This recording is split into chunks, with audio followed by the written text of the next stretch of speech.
Let's consider the euro, which has been getting stronger this year against the dollar following the latest set of extraordinary measures by the European Central Bank designed to stimulate the Eurozone economy.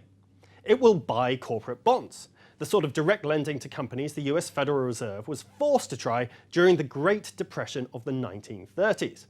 Interest rates have been pushed into negative territory, and significant portions of the bond market also trade below zero.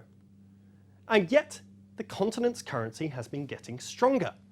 Perhaps the best view to have on any one currency at any one point in time is ignorance, or at least deference to the gods of money who inhabit markets too deep and ineffable to fathom.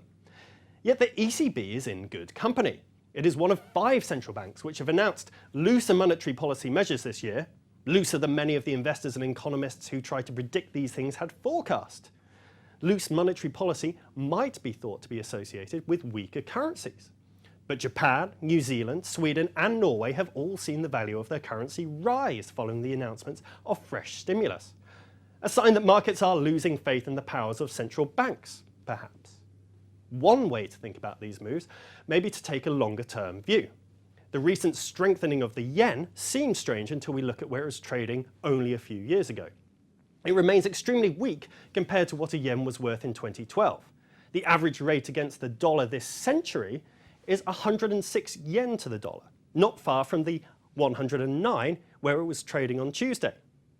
Think about the euro in similar terms, and as you can see from this chart, the question is which is the right level for the currency? Here, where it is traded recently, or here, the much stronger level where it traded before 2014.